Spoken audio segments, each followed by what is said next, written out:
সুবহানাল্লাহ। জিবরাইল বললেন, হুজুর আপনি যে ইমামতি করলেন, আপনার পিছনে যারা নামাজ পড়লো তাদেরকে আপনি চেনেন? রাসূল বলে, জিবরাইল আমি তো চিনি না। বলে, আপনি কি তাদের দেখবার চান? কয়, দেখবার তো মন চাই। বিশাল একটা মেম্বরে নবীকে দাঁড় করে দেওয়া হলো, আর সমস্ত নবী রাসূলকে বলা হলো আপনারাও দাঁড়ান। নবীর সমস্ত নবী রাসূলের দিকে তাকায় আছে, আর সমস্ত নবী রাসূল আমাদের নবীর দিকে তাকায় আছে। একটা নবী আর তাকায় থাকতে পারেনি, আস্তে আস্তে নবীর কাছে আইছে, বলতেছে আপনি কোন নবী? আপনি আমার কাছে চলে আসলেন। বলে, আমার নাম হলো ইউসুফ।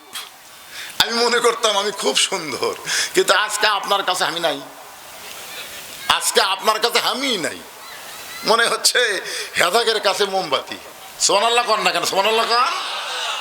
মায়েশা বলেছেন, আমি যদি বলতাম মেয়েরা তোমাদের সামনে দিয়ে আমার নবীকে নিয়ে যাওয়া হবে, তোমরা নবী দেখতা আর লেবু কাটবে, আর লেবু কাটবে না, বুকের কলজা কাটবে, তার নবীর দিক থেকে নিজের দৃষ্টিকে অবনত করবে না। এই জন্য সকলে একটু মনোযোগ দিয়ে শুনবেন। 400 রজগ্রহ তারা, তারে নূরের ইশারা, নূরে যে অন্ধকারে ডুবিত এই ধরনী। সবাই যুবকেরা গুনগুন করে বলো, নবী মোর পরশমণি, নবী মোর সোনার খনি, নবী নাম ভাবে যেজন সেই তো দোজা হানের ধ্বনি।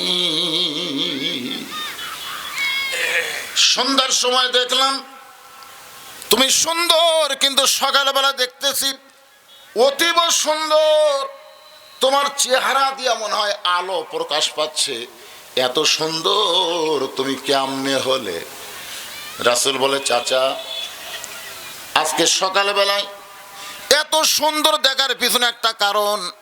আজকে রাতের বেলা কাবার পাশে আমি ঘুমিয়েছিলাম, ফেরেশতা জিবরাইল আমার ঘুম থেকে চেতন করে জমজমের কুবের পানি দিয়ে ওযু করানোর পরে বোরাকের পিঠে করে বাইতুল মুকাদ্দাসে নিয়ে গেল। বাইতুল মুকাদ্দাসে আমি 2 রাকাত নামাজ পড়ানোর পরে সেখান থেকে 7 আসমান পাড়ি দিয়ে আল্লাহর আরশে গেলাম। আল্লাহর সঙ্গে আমার দেখা হলো। আল্লাহ তাআলা আমাকে 5 ওয়াক্ত নামাজ দিল। আমি জান্নাতে গেলাম, জাহান্নামে গেলাম। বাইতুল মামুরের মধ্যেও 2 রাকাত নামাজ পড়ালাম। ওগো চাচা, আল্লাহর সঙ্গে মেরাজ করার কারণে আল্লাহ আমাকে 5টা নূর, 5টা আলো, 5টা নামাজ দেওয়ার কারণে হয়তো আমার চেহারা দিয়ে এত সুন্দর আলো বের হচ্ছে। কারণ রাতের বেলা দেখা করছে কার সাথে? আরো জোরে বলেন না কেন? আল্লাহর সাথে। দেখবেন যারা 5 ওয়াক্ত নামাজ পড়ে এদের চেহারার মধ্যে একটা নূর দেখা যায়। আপনার খেয়াল করছেন? দেখতে যদি কালো হয়, তারপরে নামাজের চেহারার মধ্যে কিন্তু আলাদা একটা ভালোবাসা, আলাদা একটা সৌন্দর্য থাকে। থাকে কি থাকে না? কথা বলেন ভাইজান। আর বেনামাজি যতই সুন্দর হোক, দেখবেন বিলাতি কুত্তার লাগাল দেখা যায়। ধরে এখন কথা ঠিক, যত সুন্দরী হোক তারপরে দেখবেন শালা বিলাতি কুত্তা নাকি রে। মানে চেহারার মধ্যে কোনো মধু নেই, মহব্বত নেই। নামাজ শুধু নামাজ না, নামাজ হচ্ছে একটা আলো, নামাজ হচ্ছে একটা নূর। এই কপাল যখন আল্লাহর সেজদা দেয়, শুধু আল্লাহর সেজদা দেয় না, এই কপালের মাধ্যমে আল্লাহর মহব্বতে নিজের অস্তিত্বকে বিলীন করে দেয়। জোরে কোন কথা ঠিক কিনা? ছোট ছোট বাচ্চারা কোন পারে কথা কয়? এই পার না ওই পার? আচ্ছা, এই মাহফিল কি এই আব্দুল করিম একলাই করতেছে? আচ্ছা, আর কি ভলেন্টিয়ার নাই? তো এসে একটা ডাঁটে বসে গেছে সামনে। এই বাচ্চাগুলো কোন থেকে জন্ম হলো রে? সন্ধ্যার সময় মুরগি খোঁজে মেয়ে মানুষ, দেখবেন সন্ধ্যার সময় ঘরের মধ্যে মুরগি টুরি ঠিক মতো উঠলো কিনা। দেখে তো সব মুরগি উঠছে, একটা মোরগ উঠেনি। মেয়ে মানুষ কয় আলহামদুলিল্লাহ, কয় না, এই মোরগ কুটি গেল। কোন মুরগির প্রেমত পড়লো এক খুঁজাই বার করা লাগবে। 3-4 বাড়ি খুঁজে দেখে যে এক ঘরাত ওটাই মোরগ আর একটা মুরগির সাথে কটকট কটকট করতেছে। খপ করে ধরা কাইকে, আমার ঘরাত মুরগি নাই। এই আমার ঘরের মুরগি বাদ দেয়, তুই অন্য ঘরাত ঢুকলি কেন? কি বুঝতেছেন? মুরগি সন্ধ্যার সময় খোঁজে, গরু ছাগল সন্ধ্যার সময় গোয়াল ঘরে উঠলো কিনা প্রত্যেকটা মরদ মানুষ কিন্তু দেখে। দেখে কি দেখে না ভাইজান? তাহলে মুরগি দেখেন সন্ধ্যার সময়, গরু ছাগল দেখেন সন্ধ্যার সময়। এখন সন্ধ্যা পার হয়ে এশার নামাজ হয়ে আসতেছে, তো এই বাচ্চাগুলো কোন জায়গাতে আছে? আর বাপ মাকে এক খোঁজার দরকার নাই। এরা কি গরু মুরগির চাইতো দাম কম হলো নাকি? খোঁজে না কেন? এই জন্য রাসূল বলেছেন 7 বছর বয়স থেকে তালিম দাও, 10 বছর বয়স থেকে জোর করে মসজিদে নিয়ে যাও। তাহলে 7 বছর থেকে যদি আপনার বাচ্চাদের তালিম দিতে পারতেন, ওরা বাইরে চিল্লাচিল্লি করতো না। দিচ্ছেন না, মনে করতেছেন আল্লাহ ভালো করে দিবি, তাই না? আল্লাহ ভালো করবে। বিয়ে করে যখন বউ পাবি তখন আপনি লাত্তি দিয়ে থুইয়া শহর চলে যাবি। জোরে কোন কথা ঠিক কিনা? ছোট ছোট বাচ্চাদেরকে আদর করে সামাল দিবেন। আদর করে যখন না হবে তখন মৃদু শাসন করার কথা ইসলামে আছে। আল্লাহর বান্দারা একটু মনোযোগ দিয়ে শুনবেন। এই কথা যেই মাত্র আল্লাহর নবী আবু জেহেলের কাছে কইছে, সঙ্গে সঙ্গে আবু জেহেল বলতেছেন নাউজুবিল্লাহ, পাগল তুমি পাগল। এতদিন জানতাম তুমি আধা পাগল, কিন্তু আজকে বুঝলাম তুমি পুরা পাগল। রাসূল বলে চাচা আমার মধ্যে পাগলামির কি দেখলেন? আবু জেহেল বলতেছে আমি জীবনে 2 বার বাইতুল মুকাদ্দাসে গেছি, যেখানে যাইতে লাগে 30 দিন, আসতে লাগে 30 দিন। যাইতে কয়দিন আর আসতে? আর তুমি কই রাজগা রাত্রেবেলায় বাইতুল মুকাদ্দাসে নামাজ পড়াছা? সেখান থেকে 7 আসমান পাড়ি দিয়ে আল্লাহর কাছে গেলে আল্লাহ তোমাকে 5 ওয়াক্ত নামাজ দিল। সে নামাজ রাতারাতি ফেরত এসে সকালবেলায় গাঁজা করি গল্প তুমি হক শুনেলে। আসলেই তুমি একটা পাগল। এই কথা বলে আবু জেহেল যখন দৌড় মারতেছে, রাসূল চিল্লায় বলে চাচা 1000 বার আমাকে পাগল বলেন, কিন্তু আপনি দৌড়েন কেন? আবু জেহেল বলতেছে অনেক চেষ্টা করলাম, আমার এলাকা থেকে তোকে বের করার ইস্যু পাচ্ছিলাম না। কারণ কিছুদিন হলো আমি খেয়াল করে দেখতেছি আমার বাড়ির দিকে সবাই থুতু দেয় আর তোর বাড়ির দিকে সবাই সালাম দেয়। আমি কিছুদিন হলো মানুষজনকে দেখতেছি এই রাস্তাতে যাওয়ার সময় আমার বাড়ির থুতু দেয় আর তোর বাড়ির সালাম দেয়। কি মনে করতেছেন আমার কাছে তোর বাড়ি? আপনারা যারা হজ করছেন তারা দেখেননি আবু জেহেলের বাড়ি আর নবীর বাড়ি কিন্তু একসাথে লাগানো। বর্তমানে আবু জেহেলের বাড়ি হচ্ছে বিশাল পায়খানা, আর আল্লাহর নবীর বাড়ি হচ্ছে কি লাইব্রেরি। কিছুদিন আগে সাবেক প্রধানমন্ত্রী হাসিনার একটা কল রেকর্ড ফাঁস হয়েছিল, আপনারা শুনছেন? বলতেছে আমাকে কেন্দ্র অফিসের খবর কি? তখন বলতেছে পেশাব পায়খানা। মানুষজন তো কেউ যায় না, কেউ যদি যায় পেশাব করবার যায়, পায়খানা করবার যায়। কি বুঝতেছেন? নমুনা কিছুটা বোঝা যাচ্ছে, বুঝতে পারতেছেন না আপনারা? হ্যাঁ, আবু জেহেল ইস্যু খুঁজতেছিল, আমার বাড়ির দিকে থুতু দেয়, তোমার বাড়ির দিকে সালাম দেয়। এত ভালো মানুষ, আমার বাড়ির কাছে আমি থাকতে দেব না, তাড়ায় দিব, কিন্তু ইস্যু পাচ্ছিলাম না। আজকে যখন পাইছি এক দৌড়ে হযরত আবু বকরের বাড়ির দরজায়, সকালবেলা আবু বকরের দরজায় গিয়ে ডাক দিছে, আবু বকর, আবু বকর তুমি বাড়িতে আছো কিনা? হযরত আবু বকর চমকে গেছে। এত বড় নেতা এই সকালবেলায় আমার বাড়ির দরজায়, মনে হয় নেতা ভোটার দাঁড়াচ্ছে। দেখবেন বড় বড় নেতারা সাধারণ মানুষের দরজার যখন আসবে তখন বুঝবেন কে 5 বছর শেষ হয়ে গেছে। এরা কিন্তু সহজে আসে না, এরা আসে 5 বছর পর পরে। জোরে কোন কথা ঠিক কথা কন না কে? আর আল্লাহর কোরআনের নেতা যারা হবে এরা কোনো সময় সংসদে বসার চান্স পাবে না। দিনের বেলা রাতের বেলা ঘুরে ঘুরে মানুষের দুঃখ কষ্ট তারা দেখবে। তাদের সামনে আল্লাহর কোরআন এসে বলবে, ইয়া আইয়ুহাল্লাযীনা আমানুত্তাকুল্লাহা হাক্কা তুকাতিহি ওয়া লা তামুতুন্না ইল্লা ওয়া আনতুম মুসলিমুন। কি বড় নেতা হইছো? বাংলাদেশের মতন 96টা দেশের খলিফা হযরত ওমর মেম্বরে বসে নিজের গালে নিজে চড়ায়। ওসমান গনি বলে, আমিরুল মুমিনিন আপনি কি পাগল হয়ে গেলেন? নিজের গালে নিজে চড়াচ্ছেন কেন? ওমর ফারুক বলে, ওসমান কিছুক্ষণ আগে আমার নফস আমাকে ধোঁকা দিয়েছে, মিন শাররিল ওয়াসওয়াসিল খান্নাস। আমাদের সকলের ভিতরে খান্নাস আছে না নাই? জোরে কেন আছে না নাই? এই খান্নাস আমারে কইছে আমি নাকি অর্ধ পৃথিবীর খলিফা। ওসমান গনি বলতেছে ঠিকই তো কইছে, আপনি তো অর্ধ পৃথিবীর খলিফা। ওমর ফারুক, ওসমান বর্তমানকে নিয়ে যারা শুধু চিন্তা করে এরা মানুষ না। যারা প্রকৃত মানুষ তাদের চিন্তা করতে হবে অতীতকে নিয়ে, ভবিষ্যৎকে নিয়ে। ধরে কোন কথা ঠিক কিনা? সাবেক সরকার খালি বর্তমান নিয়ে চিন্তা করছে, কি হনুরে।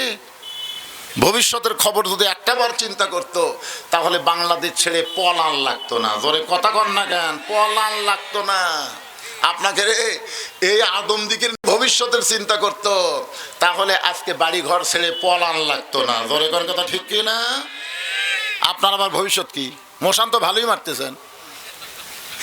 একজন কয়, ভাই মসজিদে ভয়ে ঢুকি না কেন? কয় মসজিদের বারান্দার খাটনি তো, তো খাটনি দেখলে আমার খালি মরার কথা খেয়াল হয়, এদের মসজিদে যাই না ভাই। কত বড় শয়তান রে! মসজিদের খাটনি দেখলে ওর মরার কথা খেয়াল হয়, এই জন্যই মসজিদে যায় না। আমাদের ভবিষ্যৎ কি? ওই খাটনি ওটা কি জন্য বানাতে হতো? এমনি এমনি মশান মারতেছেন 4 তলা 5 তলা বাড়ি করে। কি হনুরে, হামাক নামাইকে। একটা ভূমিকম্প দিলে তুই নামবো না, তোর বাপ নামবি। জোরে কোন কথা ঠিক কি না? একটু মনোযোগ দিয়ে শুনবেন।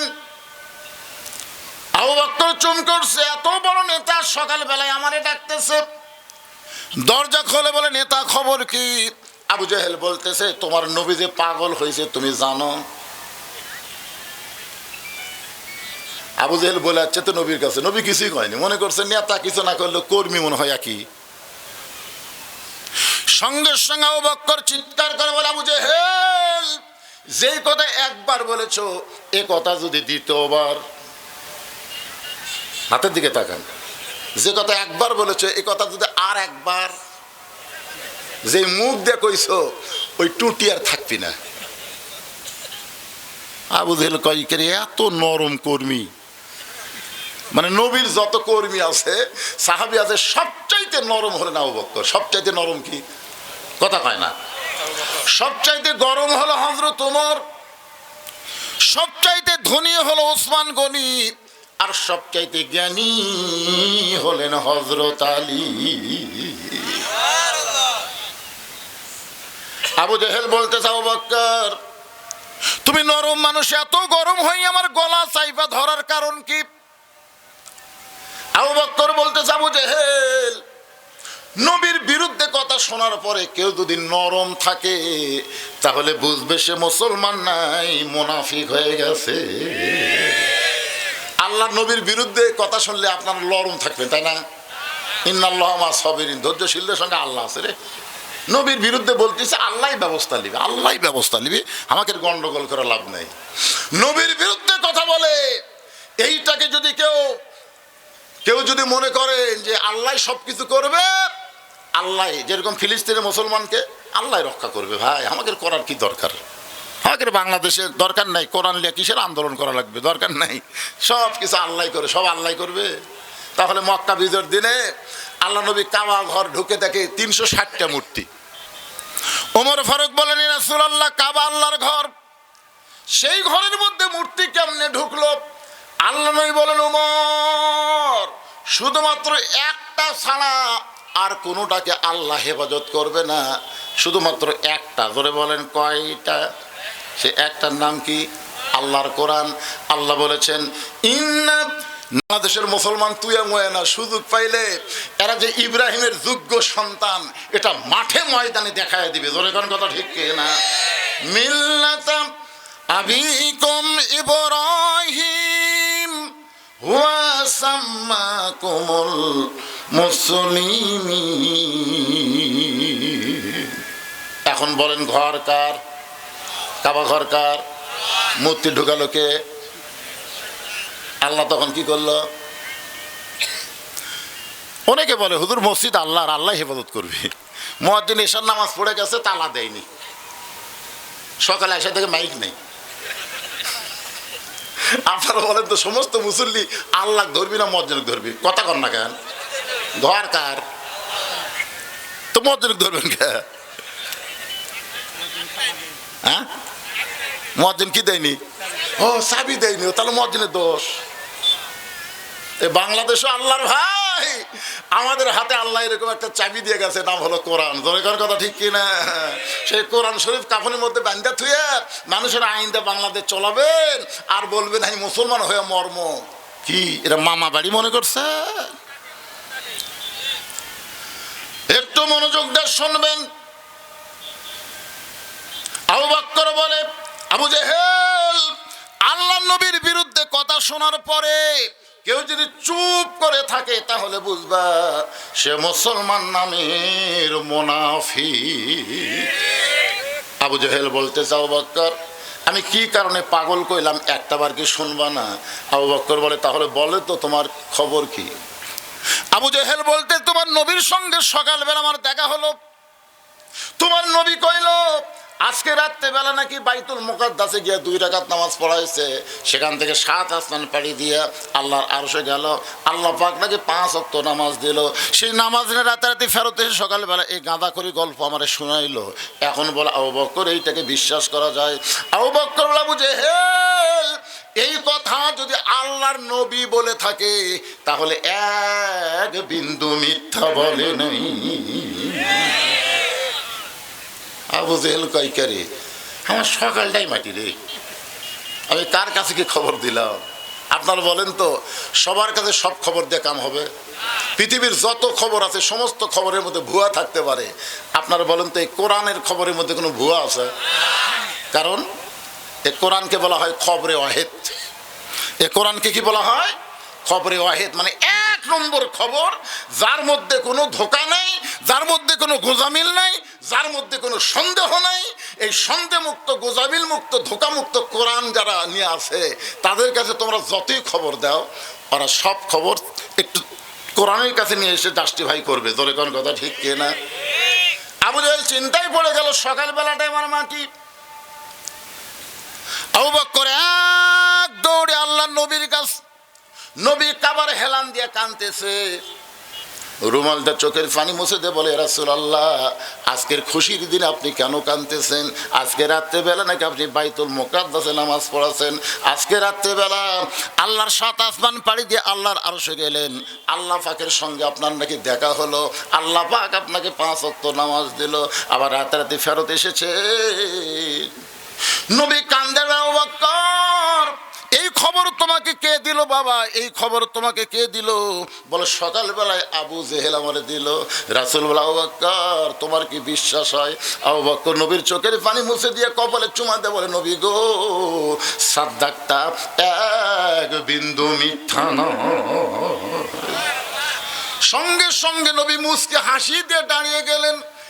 এক টানা আবু বকরকে বুকের মধ্যে নিয়ে কপালে চুমা দিয়ে বলে, আবু বকর আবু জেহেল আমাকে পাগল বলে যাওয়ার পর থেকে আমার চোখ দিয়ে পানি পড়তেছিল, কিন্তু তুমি যখন সাদ্দাকতা বলেছো আর আমার কোনো কষ্ট নেই। আল্লাহ বলে, হাবিব যে আবু বকর সাদ্দাকতা বলে আপনার কষ্ট দূর করে দিল, সে আবু বকরকে আপনি কি দিবেন? রাসূল বলে, আল্লাহ আমার তো দেওয়ার মতন কিছুই নাই, আমি কি দিব? আল্লাহ আমার দেওয়ার কিছুই নাই। আল্লাহ বলে, হাবিব রে আপনার চোখের পানি মুছে দিয়া মুখে হাসি ফুটানোর জন্যে আমি আল্লাহ তাআলা তাকে সিদ্দিক ডিগ্রি দিয়া দিলাম। ইয়া আইয়ুহাল্লাযীনা আমানুত্তাকুল্লাহা ওয়া কুনু মা'আস সাদিকিন। কি বুঝলেন মুমিনেরা, ইমানদাররা শোনো, আল্লাহর ভয় যদি তোমাদের কলিজার মধ্যে রাখতে চাও, অকুনু মা'আস সাদিকিন, তাহলে সত্যবাদী সিদ্দিকের সাথে হও। এখন আপনারা বলেন তো, আবু জেহেলের সাথে হবেন না আবু বকরের সাথে হবেন? বুঝে শোনা কন, কিন্তু আবু জেহেল, আবু জেহেল নামের আগে আবু, তারপরে জেহেল, নামের আগে আবু, তারপরে বকর। একটা বকরের বাপ, একটা মূর্খের বাপ। আপনারা এখন কার সাথে হবেন, আবু জেহেল না আবু বকর? কারা কারা আবু বকরের সাথে হবেন? 2 হাত তুলে আমার আল্লাহকে দেখান। লিল্লাহি তাকবীর। আপনার আর কারা কারা আবু জেহেলের সাথে হবেন? আবু জেহেলের একটা হাত ওঠেনি। মাশাআল্লাহ। আবু জেহেলের বাড়ির কাছে কিন্তু কাবা, এক ওয়াক্ত নামাজ পড়েনি। আপনাদের মসজিদের পাশেও কিন্তু বাড়ি আছে, আছে না নাই? এখানে আছে না নাই? মসজিদ থেকে আকামত শোনা যায়, তাও আসে না। আপনার বলেন তো, মসজিদের কাছে বাড়ি, নামাজ পড়ে না, ওই কার দল? আর আবু বকরের দল হলে সে তো বাড়িতে থাকতে পারবে না। আজকে ওয়াজের পরে দেখা যাবে যে আপনাদের মসজিদে মুসল্লি বাড়লো না আবু জেহেলের দল বাড়লো। একটু মনোযোগ দিয়ে শুনবেন। চারিদিক থেকে সাহাবীরা আসা শুরু করলেন। সবাই সে নবীকে বললেন, ইয়া রাসূলুল্লাহ, আজকে রাত্রিবেলায় নাকি আল্লাহর কাছে গেছিলেন। সুবহানাল্লাহ বলেন। ওগো আল্লাহর নবী, আল্লাহ পাক আপনাকে 5 ওয়াক্ত নামাজ দিল, আপনার কাছে আমরা শুনতে চাই 5 ওয়াক্ত নামাজ সম্পর্কে। রাসূল বলেন, সাহাবীরা তোমরা বসো। সমস্ত সাহাবীরা যখন হেরেমের মধ্যে বসে গেলেন, এমন সময় আল্লাহ নবী 5 ওয়াক্ত নামাজ সম্পর্কে আলোচনা করবেন। কয় ওয়াক্ত? জোরে কোন? 5 ওয়াক্ত। এক সাহাবী দাঁড়িয়ে বললেন, হুজুর কিছু বেয়াদবি নেবেন না, আমরা এতদিন জানি আল্লাহু আকবার, আল্লাহ হলেন সবচাইতে বড়। আল্লাহর চাইতে বড় কিছু কোন? আল্লাহর চাইতে বড় কিছু? তাহলে আপনার সাথে যে আল্লাহর মেরাজ হলো, ওই জায়গাটা কত বড়? মানে যে জায়গায় আল্লাহর সাথে আপনার দেখা হলো, সাক্ষাৎ হলো, এই জায়গাটা কত বড়, যেটি আল্লাহ আঁটলো, আপনিও আঁটলেন।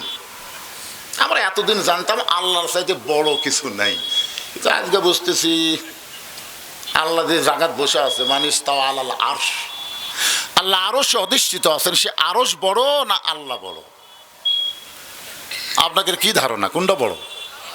হ্যাঁ, আমি যে সিয়ারত বসে আছি, এখন যদি আপনারা কোন হুজুরই বড়, তাহলে আসলাম কি হবে? এখন যদি মনে করেন হুজুর দিয়ে খেয়াল করে সিয়ার বড়, কেমনে কইবার? কিন্তু যেটা ঠিক সেটা বলা লাগবে তো। এখন আপনার বলেন সোফা বড় না আমি বড়? এই ক্যাঙ্কার বড় হলাম, তাহলে আসলাম কি করে?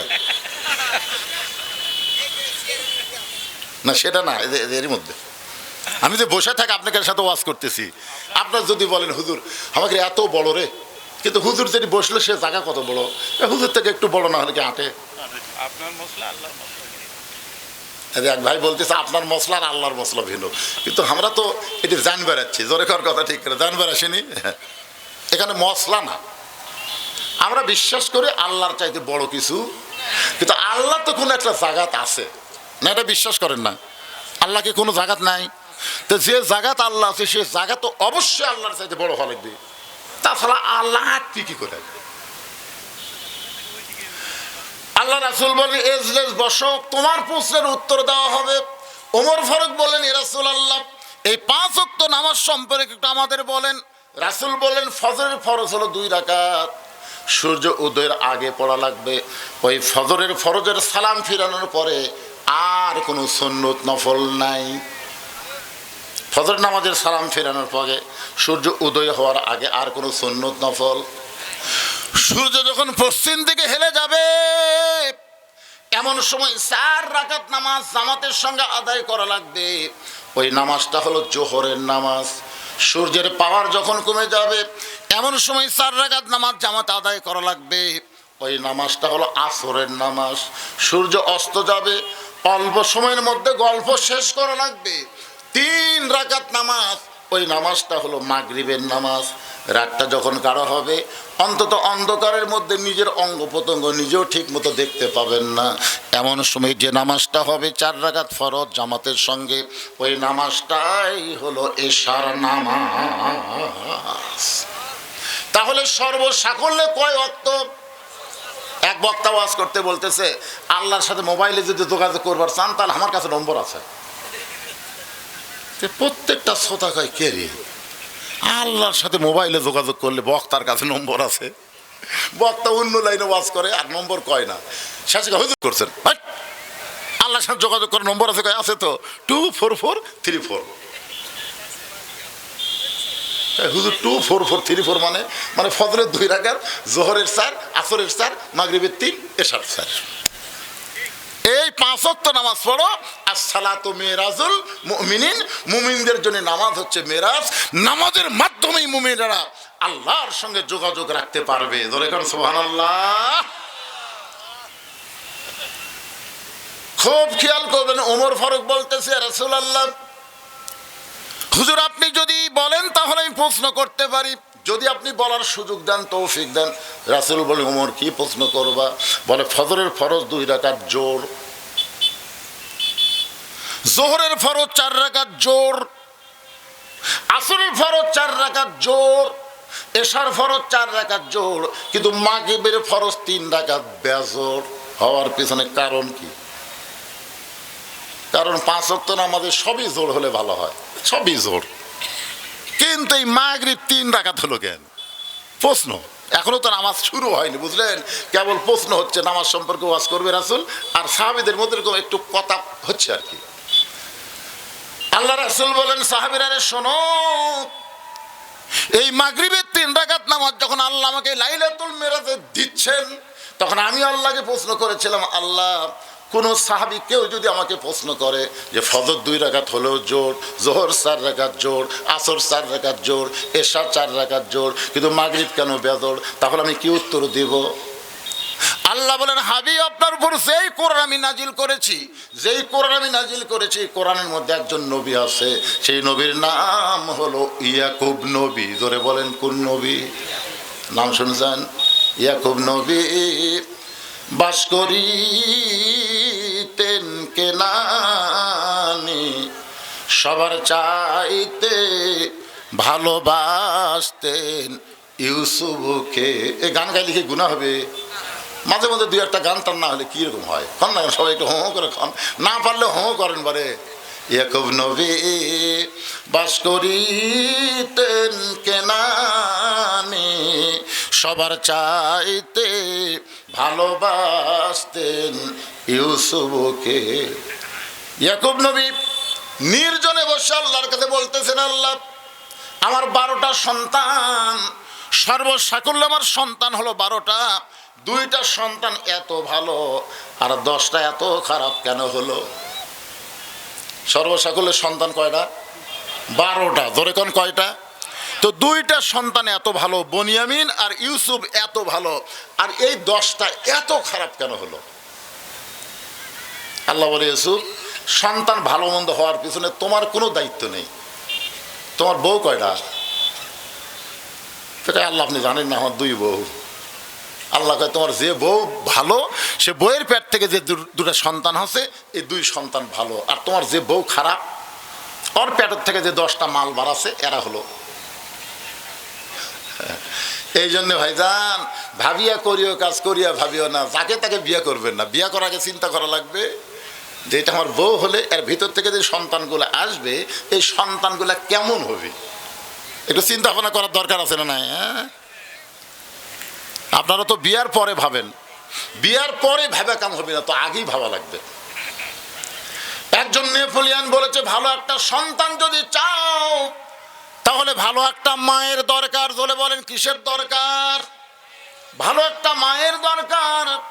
ইয়াকুব নবী 2টা বিয়ে করেছিলেন, একটা বউ ভালো বলে তার পেট থেকে 2টা সন্তান জন্ম নিয়েছে। সন্তান 2টা ভালো, একটা নাম হলো বনিয়ামিন, একটা নাম হলো ইউসুফ। আর 10টা সন্তান অন্য বইয়ের পেট থেকে হয়েছে, সন্তান 10টা খারাপ। আমার মায়েরা যারা পর্দার অন্তর আছেন, অনেকক্ষণ হলে আপনার চিন্তা করতেছেন, হুজুরকে আমরা শুনতেছি, কিন্তু হুজুর তো পর্দার কোনো কথা বলতেছে না। আল্লাহ কোরআনে বলেন, অকরনা ফি বুয়ুতিকুন্না ওয়ালা তাবাররাজনা তাবাররুজাল জাহিলিয়াতিল উলা। আমি পর্দার ওয়াজ যত করি কাম নাই, কোনো লাভ হবে না। পর্দা ওয়াজ করলে মেয়েরা পর্দা নিশে হবে না, পর্দাকে আইন হিসাবে সমাজে চালু করতে হবে। ধরে কোন কথা ঠিক কিনা? পর্দা না মানলে কি হবে? বহু ওয়াজ করলাম, কিন্তু কাম হচ্ছে না। তো ঘরের মধ্যে শুটকি মাছ রাখছে, বিড়ালকে দাওয়াত দেওয়া লাগবে। যদি ঘরে শুটকি মাছ আছে, বিড়াল তোমার দাওয়াত দেওয়া লাগবে না। বিড়ালের নাকের সঙ্গে চলে আসতেছে, এসে দেখে দরজা খোলা দেখে বিড়াল ঘরের মধ্যে ঢুকে দেখে খাটের তলে পাতিলে শুটকি আছে, তার উপর ঢাকনা নেই। আপনার বলেন তো, বিড়াল কি 20 মিনিটের টাইম পাবি? ওই 20 মিনিট ছাড়াই সমানে শুটকি খায়। ঘরের মালিক খসর শব্দ পাই, কে রে আমার শুটকি কে খায়? সাথে বিড়াল হায় হায় 2000 টাকা কেজি শুটকি বিড়াল খাচ্ছে, পিছন থেকে খপ করে ধরছে, এই বিড়াল আমার শুটকি তুই খাস, পুনরায় যদি শুটকি খাস তোকে 20টা বেত মারবো।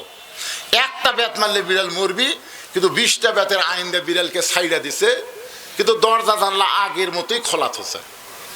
আপনার বলেন তো 20টা বেতের কথা বিড়ালের খেল থাকবে? আজকে সরকার যত আইন করুক, ধর্ষণ করলে মৃত্যুদণ্ড, অ্যাসিড মারলে মৃত্যুদণ্ড, এ করলে এই দণ্ড, যতই আইন করুক, কোন আইন দিয়ে সমাজের নারীদের নিরাপত্তা দিবার পারবে না। নারীদের নিরাপত্তা দিবার গেলে দরজা জানলা বন্ধ করে শুটকি যেমন হেফাজত করা লাগবে, মেয়েদেরকে পর্দার আইন বলবৎ করে মেয়েদেরকে হেফাজত করা দরকার। ধরে কোন কথা ঠিক কি না? ফাতেমার ওয়াজ কম করছি আমি, ইউটিউবে গিয়ে দেখেন আমার মতন মেয়েদের জন্য এত ওয়াজ কোনো বক্তা করেনি। যত ওয়াজ আমি করছি ফাতেমার ওয়াজ, হায় হায় কি ওয়াজ রে!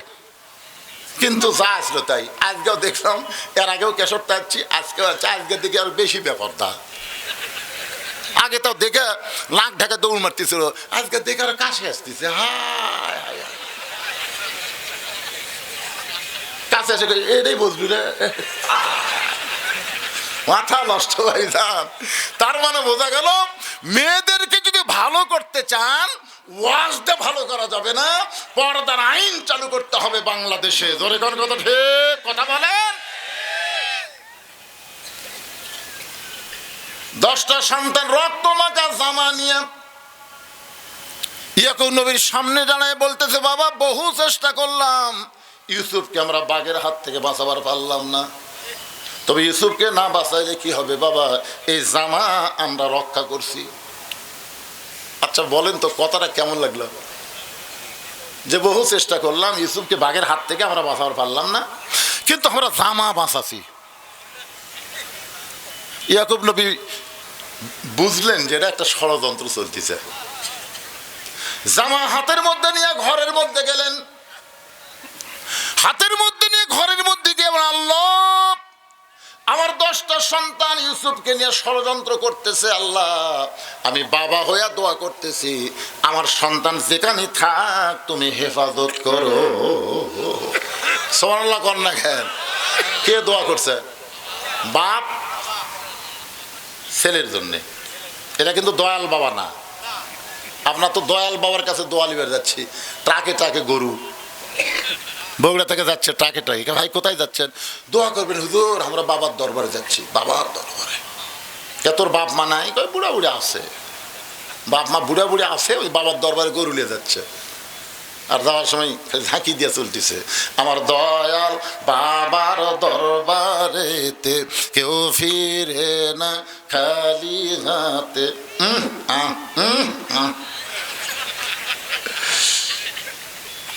আপনারা বলেন তো, নিজের বাপ মাকে বুড়া বুড়ি কয়ে বাবার দরবারে গরু লিয়া যায়, এরা কি আসলেই ভালো না যাওরা? কথা বলেন। তোমার কড্ডি বাপ লাগে রে? তোমার কত বাবার দরকার? আল্লাহ কোরআনে বলেছেন, ওয়াকাযা রাব্বুকা আল্লা তা'বুদু ইল্লা ইয়াহু ওয়া বিল ওয়ালিদাইনি ইহসানান। রে দুনিয়ার সন্তানেরা শোনো, আল্লাহর ইবাদতের পরেই তোমাদের 2 নম্বর দায়িত্ব হলো তোমাদের বাপ মার প্রতি ইহসান করো, দয়া করো, ভক্তি করো। তোমাদের বাবা যদি মূর্খ হয় আর 1000 আলেম যদি তোমার পক্ষে দোয়া করে, আর তোমার বাবা যদি তোমার বিপক্ষে দোয়া করে, ওই আলেমদের দোয়া কবুল হওয়ার আগে তোমার বাবার দোয়া আল্লাহর দরবারে কবুল হবে। তাই বাপ মার মনে কষ্ট দিও না। বাপ মার মনে কষ্ট দিয়ে নামাজ হবে না, রোজা হবে না, হজ হবে না, যাকাত হবে না, কোন ইবাদত আল্লাহর দরবারে কবুল হবে না। সন্তানের ব্যবহারের কারণে বাপ মা যদি শব্দ উচ্চারণ করে, সঙ্গে সঙ্গে তার সব ইবাদত মাটি হয়ে যাবে। সাহাবেরা বলে, রাসূলুল্লাহ বহু চেষ্টা করলাম, আলকামার জবানে কলেমা উচ্চারণ হয় না, বহু চেষ্টা করলাম গো নবী, এরপরও আলকামা সব পয়েল কিন্তু কলমা উচ্চারণ করে না। রাসূল বলেন, কোন ব্যক্তি সারা জীবন যদি পাপ করে আর মৃত্যুর সময় যদি কলেমা উচ্চারণ করতে করতে মারা যায়, শুধু কলেমা জারি থাকার কারণে আল্লাহ তার জীবনের সব গুনাহ মাফ করে দেয়। আর কোন ব্যক্তি যদি সারা জীবন নামাজ রোজা সব ইবাদত করেছে, কিন্তু মরার সময় জবানে কলমা উচ্চারণ হলো, কবুল করেনি। নবী নিজে গেলেন, আলকামার মাথাটা নবী নিজের উরাতের উপরে নিলেন। আলকামা হচ্ছে বদরী সাহাবী, ধরে কারণ সুবহানাল্লাহ, বদরী সাহাবী। ইয়ার কি করতেছে? নবী আমার কপালে চুম্বন দিয়ে বললেন, আলকামা বলো লা ইলাহা ইল্লাল্লাহ, লা ইলাহা ইল্লাল্লাহ। নবী বললেন, সাহাবীরা রে তোমরা জিকির করো। আলকামার সামনে কোনো শব্দ বলা যাবে না, শুধু একটাই শব্দ হবে, লা ইলাহা ইল্লাল্লাহ। নবী কপালে চুমা দেয়, আলকামার ঠোঁটে চুমা দেয়, আর বলো লা ইলাহা ইল্লাল্লাহ। আলকামা আবল তাবল কথা কয়, কিন্তু কলেমা উচ্চারণ করে না। নবী ডাক দেবেন, আলকামার বাড়িতে যাও, কে আছে খবর দাও, যদি থাকে আমার দরবারে নিয়ে আসো। সাহাবীরা আলকামার বাড়ি পর্যন্ত গেলেন, খবর পাইলেন তার একটা বিদ্যা মা এখনো দুনিয়ায়। ডাকতে বললেন, মাগো আপনার আলকামার কোন ব্যবহারে কি আপনি কষ্ট পাইছেন? আলকামার জন্য কি আপনি কোনো গড় দোয়া করেছেন? মা বলতেছে, বইয়ের বুদ্ধি শুনে আলকামা একদিন আমাকে ধাক্কা মারছিল, বইয়ের কথা বিশ্বাস করে মাকে বিশ্বাস করেনি, আমারে ধাক্কা মারছে, আমি পড়ে গিয়ে বলছি তোর শাস্তি আল্লাহ দিবে। সাহাবীরা বলতেছে, চলেন নবীর কাছে। আলকামার মাকে নবীর দরবার আনা হলো। নবী বললেন, মা আলকামাকে মাফ করে দাও। মা বলতেছে, এত কষ্ট দিছে বইয়ের কথা শুনে, আমি আলকামাকে মাফ করব না। রাসূল বললেন, তাহলে তোমরা আগুন আর খড়ি একত্র করে আগুন লাগাও, আলকামাকে আগুনে পুড়ে ছাই করে দাও। যে আলকামার মুখে সব কথা উচ্চারণ হয়, কলেমা উচ্চারণ হয় না, সে মরে গেলে তো জাহান্নামী হবে। খামাকে দুনিয়াতে তাকে দাফন করে কি হবে? পুড়ে ফেলো। আগুন আর কাঠ একত্র করে যখন আগুন জ্বালাবে, আলকামার মা চিল্লায় বলে, আমার সন্তান, আমার সন্তান দুনিয়াতে আগুনে পুড়াবে, আমি সহ্য করব না, আমি আমার সন্তানকে মাফ করে দিলাম। নবী বলে, যাও আলকামার কাছে, মুখের কাছে কানটা লাগায় শুনতেছে আলকামা আল্লাহর কলেমার জিকির করতেছে। বইয়ের বুদ্ধি শুনে মারে কষ্ট দাও, বইয়ের বুদ্ধি শুনে বাবাকে দেখতে পাও না, এমন সন্তান আজকে সতর্ক হয়ে যাও। দেখো বাবা সন্তানকে কেমন ভালোবাসে। নির্জনে গিয়ে আল্লাহর কাছে বলতেছে, আল্লাহ আমার ইউসুফকে তুমি হেফাজত করো। বাবার দোয়া আল্লাহ কবুল করেছে। কূপের মধ্য থেকে ইউসুফকে বণিকেরা তুলেছে। পানি পান করতে গিয়ে দেখে চাঁদের মতো সুন্দর ফুটফুটে সন্তান, হাত পাও বাঁধা। তোলার পরে সবাই বলতেছে, আমি নেব, আমি নেব, আমি নেব। সবাই নিবার চায়, সুবহানাল্লাহ কন্যাকে। সবাই ইউসুফকে নেওয়ার জন্য যখন জিকির করতেছে, বণিকের সর্দার বলতেছে, তাহলে টুকরা টুকরা করে নেওয়া হোক। বলে, টুকরা টুকরা করে নিয়ে কি হবে? তাহলে একে বাজারে বিক্রি করে যে টাকা হবে, আমরা সবাই টাকা ভাগ করে নিব। আজিজ মিসরের বিবি জুলাইখার কাছে 1 লক্ষ স্বর্ণ মুদ্রা দিয়ে বিক্রি করা হলো। আজিজ মিসরের স্ত্রী জুলাইখা ইউসুফকে লালন পালন করা শুরু করলেন। কোরআনে প্রথম বলা হয়েছে ওলাদুন, সন্তান হিসাবেই তাকে লালন পালন করতেছে। কারণ বহুদিন বিয়ে হয়েছে, জুলাইখার পেট থেকে কোনো সন্তান হয় না। মেয়েরা কিন্তু সব কিছু পাইলেও একটা না পাইলে বেয়া খুশি, সেটা হলো সন্তান। মেয়েদেরকে আপনি সব দিলেন কিন্তু একটা সন্তান হয় না, ওই মাটা সবচেয়ে বড় কষ্টে। ধরে কোন কথা ঠিক না? মা মাতৃত্বে খুশি। ইউসুফ যখন বড় হয়ে গেল, পুরুষ মানুষ যখন বড় হয়, আল্লাহ তখন তার কিছু জিনিস প্রকাশ করে দেয়। এগুলো জিনিস দেখলেই বোঝা যাবে লোকটা পুরুষ মানুষ। সুবহানাল্লাহ কন্যা কেন? প্রথম মোষ, দাড়ি। মরদ মানুষের চিহ্ন আছে না নাই? আমার এক সম্পর্কে বোন হয়, আমাকে বলে, ভাইজান আমার স্বামী শাকিব খানের মতন সুন্দর তো, কিন্তু রাস্তায় যখন স্বামী নিয়ে যায় তখন রাস্তার মেয়েরা খেলে আমার স্বামীর দিকে ফেল ফেল করে তাকা থাকে। আমি বউ, আমার সামনে আমার স্বামীর দিকে কোনো মেয়ে মানুষ তাকালে আমার খুবই খারাপ লাগে। আমার স্বামী আমি একলাই দেখবো, কোনো মেয়ে যেন না দেখে। কোনো দোয়া আছে? আমি বললাম, একটা দোয়া আছে, তোমার স্বামীকে চাচা বানাও। যেই কইছি চাচা বানাও, কথার বুঝবার পারেনি। হুজুর আপনি একটা আলেম মানুষ, আপনি একটা কথা বলেন, স্বামী চাচা কয়, এ তো চাচা কবার করছি, তাই চাচা বানাবার করছি রে। এমন কিছু তোর স্বামীকে করবি সবাই যেন চাচা কয়। বুঝতে পারছে? হাতটাও ধরে 4 আঙ্গুল দাঁড়িয়ে তো আছে। এখন ওই বউ স্বামীগুলা রাস্তার মধ্যে তাই একটা মেয়ে মানুষও তাকায় না, কারণ চাচার দিকে তাকাবি। কোনো মেয়ে যদি ভুল করে তাকায় তাহলে সালাম দেয়, বলে চাচা কেমন আছেন? বউ কই যাক রে, স্বামী আমার একলাই হয়ে গেল। কি কোন মরদ মানুষের চিহ্ন নাই, কথা কোন আছে না নাই? আমারও আর শোনার পরও এক স্বামী দাঁড়িয়ে রাখে না। আমাকে এক মেয়ে বলে, হুজুর এইরকম তো আপনি যতই দাঁড়িয়ে ওয়াজ করেন আমারটা রাখতেছে না। আমি বলে এখন তোমাকে ওয়াজ করা লাগবে। কি ওয়াজ? আমি শিখা দিলাম। স্বামী কেবল মার্কেট থেকে আইসে, স্বামীর হাত ধরে ড্রেসিং টেবিলের সামনে গেছে, যা বউ বলতেছে, দেখো তোমার চেহারা আমার চেহারা একই চেহারা, আমারও দাড়ি মোছ নাই, তোমারও দাড়ি মোছ নাই, দেখো দুই ধরে কি একই লাগতেছে রে। কিছুক্ষণ পরে বউ বলতেছে, আল্লাহ যদি আমাকে দাড়ি দিত, আল্লাহ যদি আমার মোজ দিত। স্বামী, এই মেয়ে মানুষের কোন দাড়ি হয়? তার বউ, এই মরদ, পুরুষ মানুষ কোন দাড়ি কামানো হয়? তারপরে আর দাড়ি কামায়নি, কারণ মরদ হওয়া লাগবি, তো হওয়া লাগবে। কথা কর না কেন? এই কথা কর না কেন? কি হয়ে গেছে? কি হচ্ছে?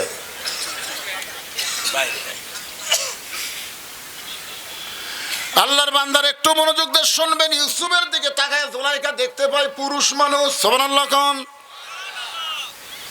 এতদিন সন্তান হিসেবে লালন পালন করেছে, এখন পুরুষ সত্য প্রকাশ পাচ্ছে। ছোট বাচ্চা নাবালক অবস্থায় পর পুরুষের কাছে একই বিছানায় রাখা যায়? জোরে কোন জায়েজ? পর পুরুষের কাছে বা যাদের কাছে একটা যুবতী মেয়ে মানুষ ঘুমানো যাবে না, তাদের কাছে নাবালক সন্তানকেও রাখা যাবে না। কারণ মিন শারিল ওয়াসওয়াসিল খান্নাস, একসময় শয়তান বলবে, মুখ হাতটা দেখবে আর তো দাড়ি মুছ কিছু নাই, তখন শয়তান একটা বিপদত ফেলে দিবি। দেয় কি দেয় না? কারণ এরকম হয় না?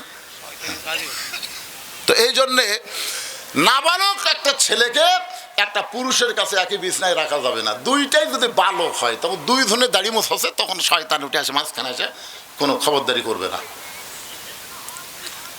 দাড়ি মোছ উঠছে ইউসুফের।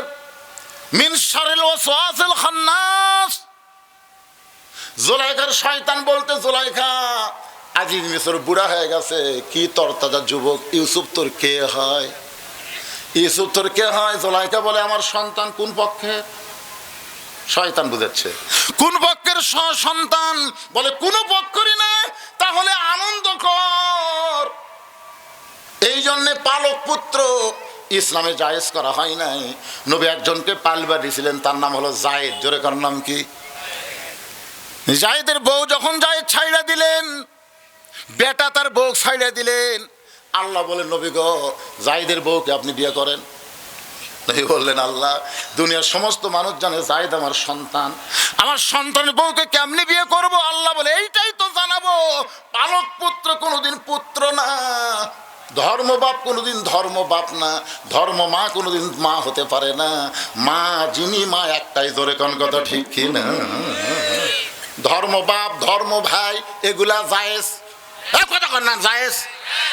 পালক পুত্র মা যদি মারা যায়, কবরে নেওয়া পারবে? একবারে বলেন না, পারবে? আরো জোরে বলেন, পারবে? এটা আমার ধর্মের ভাই, ধর্মের ভাই সুযোগ পাইলে হাত বাড়বে। এগুলো একটাও জায়েজ নেই। আগের মধ্যে এগুলো বানায় ধর্মের বাপ।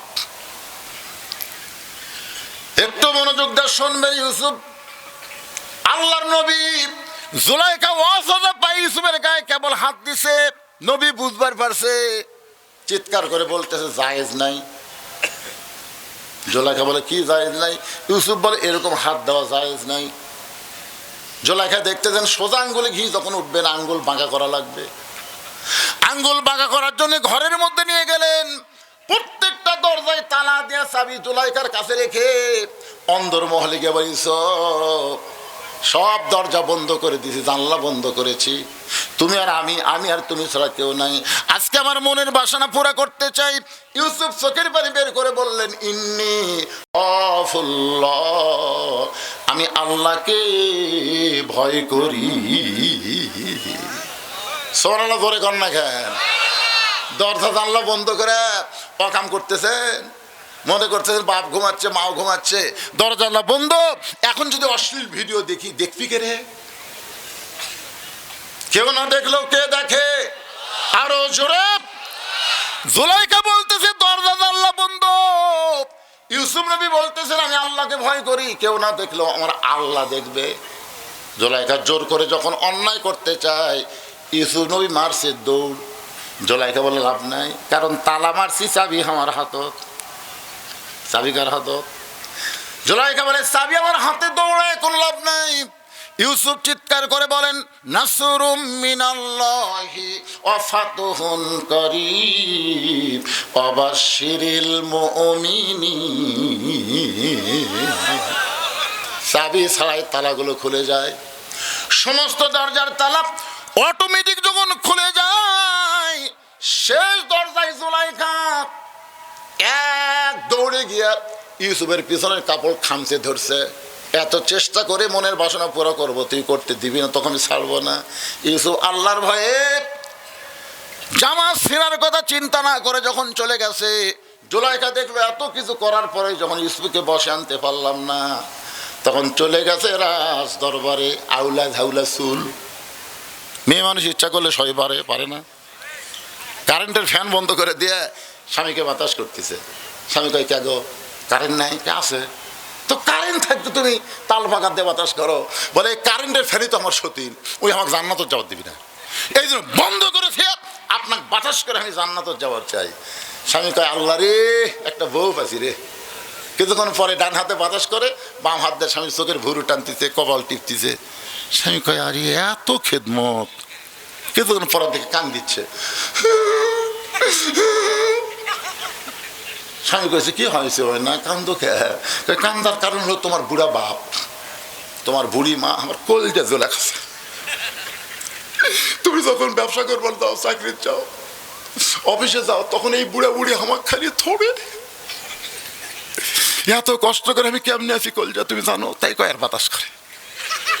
কলজা, এই বুড়া বুড়ির সাথে যদি তুমি থাকবার চাও, তাহলে আমার বাপের বাড়িতে পাঠিয়ে দাও।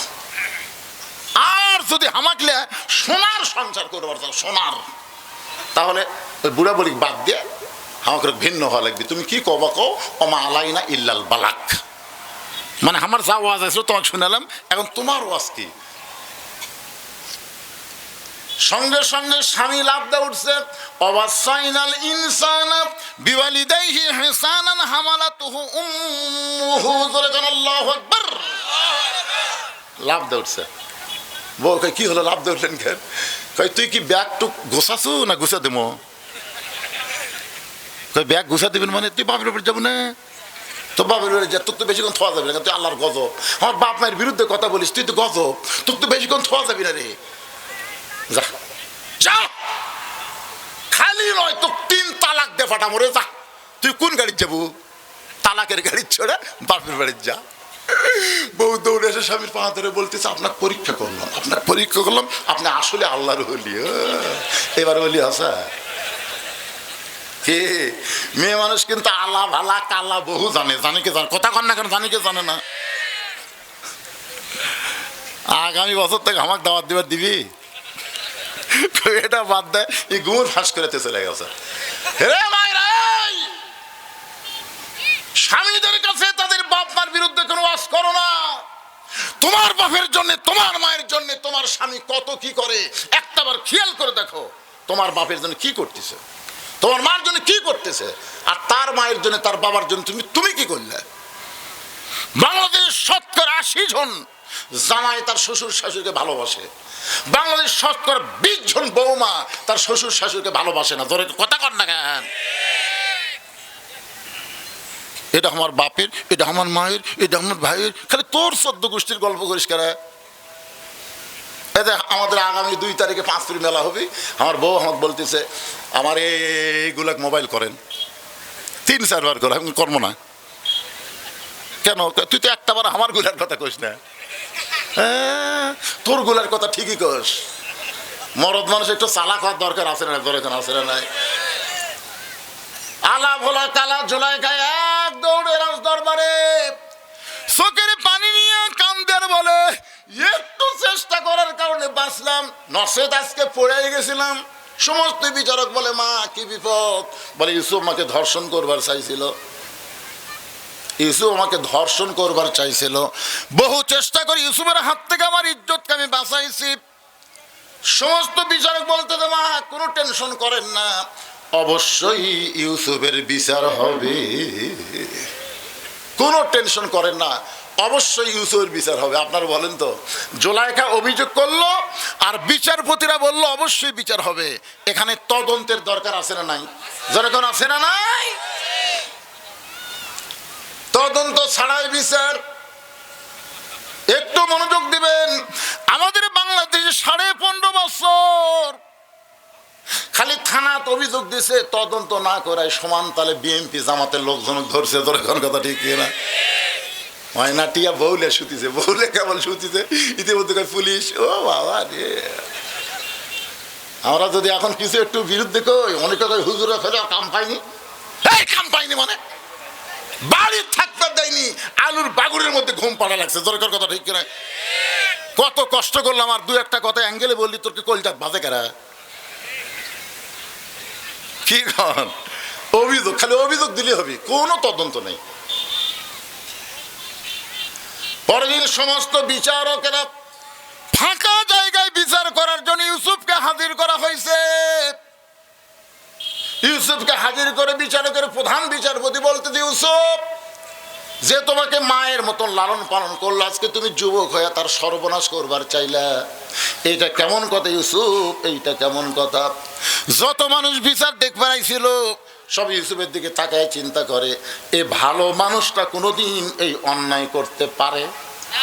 সাইদি হুজুর নারী নির্যাতন করতে পারে, ধর্ষণ করবার পারে, মানুষ খুন করবার পারে? এই ভালো মানুষটা, এই ভালো মানুষ, কি সুন্দর চেহারা, কি সুন্দর দাড়ি, কি সুন্দর মাথায় টুপি, সবসময় বউকে কোরআন নিয়ে আদালতে যেত। জোরে কোন কথা ঠিক কিনা? এই মানুষটা। সমস্ত লোকে ইউসুফের দিকে তাকায় দেখে এই মানুষটা জুলাইখাকে ধর্ষণ করবে। চেহারা সুরত দিকে আমাদের বিশ্বাস হয় না, কিন্তু কি করবে, জবান বন্ধ। স্বৈরাচারের কাছে মানুষের জবানের কোনো দাম নাই। জোরে কোন ঠিক কিনা? কি বলবে? সবাই ফেল ফেল করে তাকাস। সবাই জানে এই মানুষটা কোনোদিন এই অন্যায় করতে পারে না, এই ধর্ষণের মতন কাজ এই মানুষ কোনোদিন করতে পারে না, এটা সবাই বিশ্বাস করে, কিন্তু জবান খুলতেছে না। কেউ যখন জবান খোলে না, এমন সময় মায়ের স্তনের দুগ্ধ পান করতে করতে 2.5-3 বছর একটা বাচ্চা বলতেছে, কে রে? ইউসুফকে তোমরা বিনা তদন্তে শাস্তি দেবার চাও? তদন্ত করে দেখো, জামার সামনে যদি ছিঁড়ে যায় তাহলে বুঝবা ইউসুফের দোষ। কারণ ইউসুফ জুলাইখাকে ধরবার চাইছিল, জুলাইখা বহু কষ্ট ইউসুফ থেকে ইজ্জত বাঁচাইতে, তাহলে জামার সামনে ছেঁড়া হবে। আর যদি পিছন দিকে জামা ছেঁড়া হয় তাহলে বুঝবা জুলাইখার দোষ। কারণ ইউসুফ অন্যায় করবে না, জুলাইখা জোর করে করাবে। তোমরা তদন্ত করে দেখো। সমস্ত বিচারক বলে, কে কথা কয় রে? কে কথা কয়? এই বর্তমান স্বৈরাচারীর যুগে কথা বললে তার ভয়। কথা কে কয় রে? এত মরদ কে হলো রে? তদন্তের কথা কয়। মা বলতেছে, এটা বড় মানুষ না, শিশু বাচ্চা, কি করবেন? মেরে ফেলে দেবেন না কি করবেন? স্টেজের উপরে নিয়ে যাওয়া হলে শিশু বাচ্চা। সবাই বলতেছে, বাচ্চার কোনো দোষ নাগে, তদন্ত করো। সমস্ত বিচারক তদন্ত করে দেখে, জামার সামনে তো ছিঁড়া দূরের কথা, একটা ময়লা পর্যন্ত লাগে নাই। আর জামার পিছনে দেখে ছিঁড়া ছোট কালো ময়লা। সমস্ত বিচারক চোখ বন্ধ করে মনে মনে বলে, ইউসুফ তুমি নির্দোষী, কিন্তু আমরা জবান খুলবার পারতেছি না রে ইউসুফ, আমরা চাপে পড়েছি। চাপত পড়ে কিন্তু এ ভালো মানুষগুলাকে ফাঁসি দেওয়া হলো। জোরে কোন কথা? কথা কন না কেন রে ভাই? কথা কন না, এখনো কথা কন না। অনুবেক্ষণ যন্ত্র দিয়া, দূরবীন যন্ত্র দিয়া মতিউর রহমান নিজামী হুজুরের এলাকায় যা খোঁজেন, একটা দোষ বার করতে পারেন কিনা? মুজাহিদের বিরুদ্ধে একটা দোষ পান কিনা? কামারুজ্জামানের বিরুদ্ধে একটা দোষ পান কিনা? যে এলাকায় তার বড় হয়েছে, এলাকার লোকেরা বলে এদের চাইতে ভালো মানুষ পৃথিবীতে একটাও নাই। সালাউদ্দিন কাদের এলাকার যায় দেখেন। আজকে বিএনপির অনেক নেতা আওয়ামী লীগের পুনর্বাসন চাচ্ছে। সালাউদ্দিন কাদের যে অন্যায়ভাবে হত্যা করা হলো, একটা বারে সে কথা খেয়াল করে না। তোমরা বিএনপিরা জানো না তোমাদের ম্যাডামকে তার কত স্মৃতি বিজেদের বাড়ি থেকে গলা ধাক্কা দিয়ে বের করে দেওয়া হয়েছে। ধরে কোন কথা ঠিক কিনা? তোমরা জানো না তারেক জিয়াকে কিভাবে অন্যায় করা হয়েছে? যে দুইটা এতিমকে লালন পালন করলো, সে এতিমদের মাল কোনোদিন আত্মসাৎ করতে পারে না। এতিমদের মাল আত্মসাতের কারণে তার বিরুদ্ধে 5 বছর জেল দেওয়া হলো, আপিল করলে হলো 10 বছর। আপিল করলে সাজা বাড়ে। তারপরে বিএমপিরা তোমাকে মাথা ঠিক হয় না, তার মানে এবার এত নির্যাতন কোন দলকে করেনি যেটা বিএনপিকে করা হয়েছে। ধরে কথা কন না কেন ভাইরে? একটা নেতা বাড়ি থাকতে পারে নাই, নানা ধরনের কেস, 40 কেস, 50 কেস, 100 কেস, সব ফতুর হয়ে গেছে। তারপরেও আওয়ামী লীগের নিষিদ্ধের পক্ষে আমরা না, নিষিদ্ধের পক্ষে না, তোমরা কুইর পক্ষে। এদের সেদিন একটা পলাটার খবর, এটা কিন্তু উপায়, এটা শোনাই আওয়ামী লীগের কিছু লোক যে এক জামাতের বাড়ি এক বিএনপির বাড়ি ভাঙিয়েছে, জানেন? উবাই শোনাই। তাহলে উবাই শুনে যদি বাড়ি ভাঙে, যদি আওয়ামী লীগ আবার আসে, তাহলে বিএনপি তোমাদের খবর কি হবে আর আমার কি হবে চিন্তা করতে।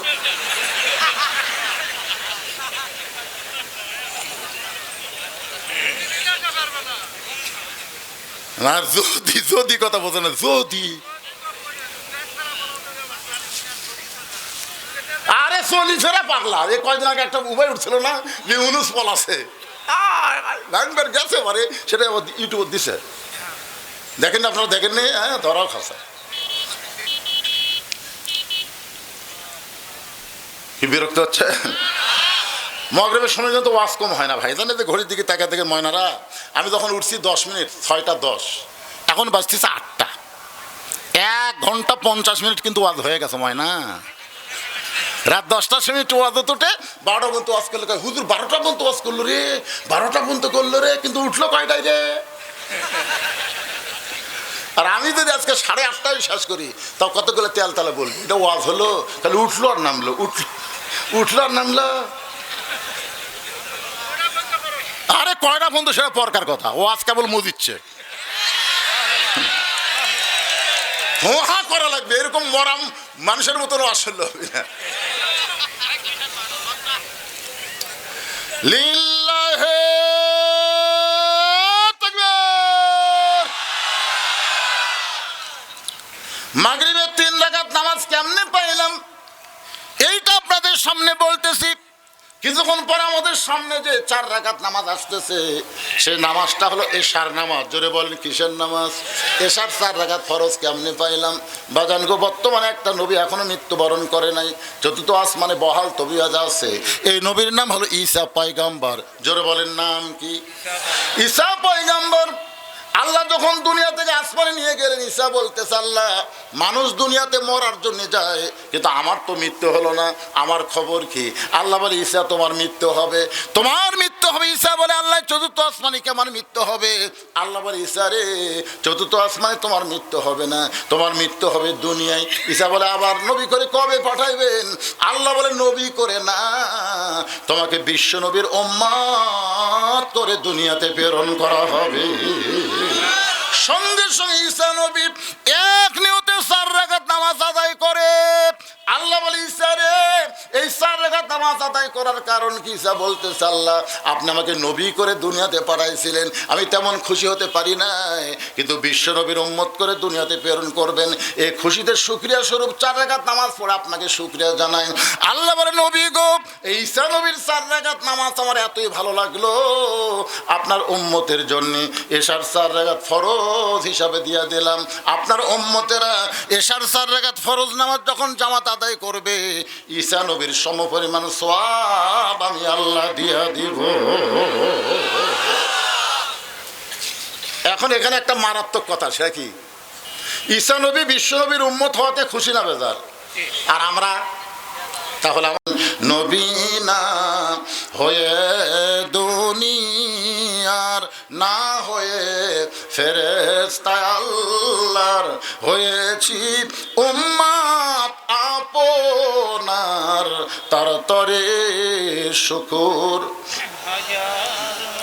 আমি কিন্তু আলোচনা করতেছি মাগরিবের 3 রাকাত। মাগরিবের 3 রাকাত কিন্তু এখনো বলা হয় নাই আমি আপনাদের সামনে বলবো, মারাত্মক কিছু ওয়াজ এই মাগরিবের নামাজের মধ্যে আছে, শুনবেন না ভাইজান? কারা কারা শুনবেন আল্লাহকে একটু হাত দেখান। এই যারা হাত তোলেনি তারাও তোলেন, টেনে তোলেন, লিল্লাহু আকবার। হাত নামান। মাত্র 10টা মিনিট আপনাদের একটু ধৈর্য ধরা লাগবে। এই মসজিদের জন্যে, মসজিদের উন্নয়ন কল্পে মাহফিল। আপনার কাছে চাদর যাবে, রুমাল যাবে, অথবা ব্যাগ যাবে, যেটাই যাবে। একজন উঠবেন না, এই সময় যদি হাত তোলার পরে ওঠেন, এখন হাত তুললেন আর লাফ দিয়ে উঠলেন, তাহলে আশা করা যায় কিছু একটা হতে পারে, পারে না? কি হবে? হয়তো দেখবেন আপনার উঠে পর পারতেছেন না, আপনি দাঁড়াবার পারতেছেন না, প্যারালাইসিস হয়ে গেল। কি করবেন? চাচা চাচা আমার গামছা না দিয়ে হাতত দিতে 500 টাকা। আল্লাহ ভাস্তার এই 500 টাকা দানকে আল্লাহর ঘরের জন্য কবুল করেন। সকলে বলেন আল্লাহুম্মা আমিন। এই বাজারে গামছা, রুমাল, কুটি এগুলো আছে, সেট করা আছে, দেন না ব্যাগ দিয়ে। ও ব্যাগ, মাশাআল্লাহ, দাও ব্যাগ দাও। এই সাইড থেকে ধরো, বেশি লম্বা সময় আদায়ের জন্য দেওয়া যাবে না। দাও। এই দেখেন লেখা আছে যে কি লেখছে, কেশরতা বাইতুত তাকওয়া জামে মসজিদের ব্যাগ। এই ব্যাগ যাদের হাতে আছে আপনার শুধু তাদেরকেই দিবেন, অন্য ব্যাগ আলাদা যেন চান্স না নেয়। এটা মেয়েদের মধ্যে মেয়েরাই তুলবে, তাই না? ওখানে যারা আছে সতর্ক করে দিবেন। মায়েরা, ব্যাগের গায়ে লেখা থাকবে কেশরতা তাকওয়া জামে মসজিদ। এই মসজিদের লাল ব্যাগ, লাল ব্যাগের মধ্যে আপনার দিয়ে দেবেন ইনশাল্লাহ। এই জান্নার ভিতরে যান। এখন আল্লাহর কোনো বান্দা যদি বলে হুজুর এক ভাইস্তা যেরকম দৌড়ে এসে হাতত 500 দিল, এরকম যদি 500, 1000, 2000 দেবার চান, এই সময়ের মধ্যে ব্যাগের আদায়ের ভিতরেই আল্লাহর রাস্তা আপনারা দিয়ে যাবেন ইনশাল্লাহ। আসেন আসেন আসেন আসেন, আল্লাহর রাস্তা আসেন, দৌড়ে দৌড়ে আসেন। সোনামণি গার্মেন্টসের রেজাউল আল্লাহর ঘরের জন্য 500 টাকা দান করেছে। আল্লাহ তার দানকে কবুল করেন। আল্লাহ নেক নিয়ত নেক আশা পরাক, আল্লাহুম্মা আমিন। যারা দিবেন দেরি করেন না, সময় কিন্তু পরে আর পাবেন না, খুব তাড়াতাড়ি করেন। আসেন, আল্লাহ তোমার এমন টেস্ট করছে, বেকার নেওয়াও তো কঠিন। এই চিল্লা চিল্লি না, জবান বন্ধ করে তোলো। টাকা না দিলে লড়বা না, টাকা লিয়া তারপর লড়বা। মিসেস নেহা পোল্টে হাজারি, রায়কালী বাজার, সে বহু দূর তো রায়কালী, সে রায়কালী বাজার থেকে আল্লাহর বান্দা 3000 টাকা দান করেছে। আল্লাহ তার দানকে কবুল করেন। আল্লাহ নেক নিয়ত নেক আশা পরাক, আল্লাহুম্মা আমিন। ভাই জান, এরকম যারা দান করবেন আসেন, দেরি করেন না, আসেন, সবাই আসেন। সবাই তো আর গামছার মধ্যে দিবে।